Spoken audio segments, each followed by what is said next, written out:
News Midday.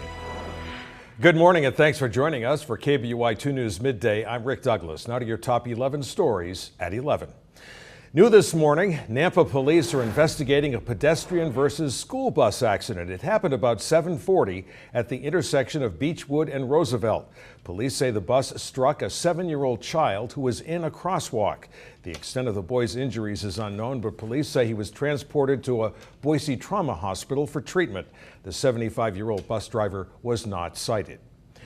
Nampa police have arrested a 15-year-old boy in connection with a string of robberies. In the most recent case, 2 people walked into a convenience store on 22nd Avenue North and demanded money and tobacco.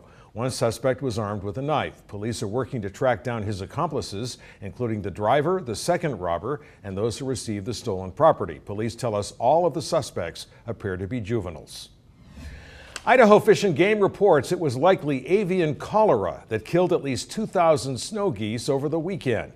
Wildlife officers say the birds were migrating to nesting grounds on the northern coast of Alaska.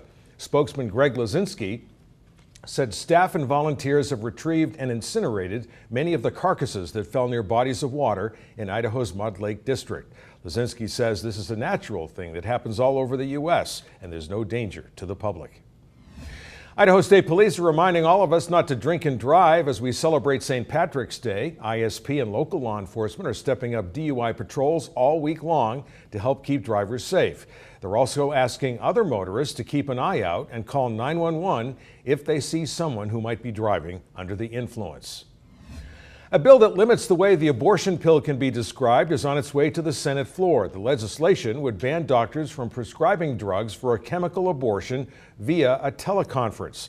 It could only be done in person. Abortion pills are not being described through telemedicine in Idaho yet. Supporters say they want to make sure it never happens. We want to be preemptive and ban this practice before it becomes a reality here. If this bill is a political ploy to decrease access, it isn't just an attack on women, but it's an attack on poor rural women. Opponents of the bill say telemedicine can be less expensive and provide care for women earlier in their pregnancies. House lawmakers have approved a bill allowing ride-sharing service Uber to operate without meeting city's approval or standards. Boise's spokesman, Mike Journey, says Uber is a type of service that should only be regulated by the city it's operating in. Boise has been working on its own ordinance that would require Uber drivers to be fingerprinted and pass annual vehicle inspections. The state's bill doesn't include those provisions. The price of oil has dropped significantly in recent days, but drivers in Idaho aren't feeling any relief. The average cost of a gallon of regular is $2.42. That's up 15 cents from a week ago. The national average is also $2.42, but that's a drop of about 3 cents a gallon. AAA says gas prices should drop to about $2 a gallon during the spring and summer, thanks to an abundance of crude oil on the market. Bronco fans will be flying instead of driving if they want to cheer on their team in person in Dayton, Ohio tomorrow. And they'd better be ready to shell out cash. Prices start at about $1,500 per person, and that doesn't include tickets to the game. Local travel agents say the problem is that there was no way to know in advance that Boise would reach tournament play. Unlike with bowl games, which are announced far in advance, fans who are paying more for their plane tickets are having to buy business class seats. Seattle's famous Pike Place Market will soon be getting a major facelift. Right now, the Alaska Way Viaduct, an elevated freeway, separates the market and the waterfront, but that won't be the case in the future. Once the road is demolished, market managers plan to expand and make Pike Place a gateway to Puget Sound.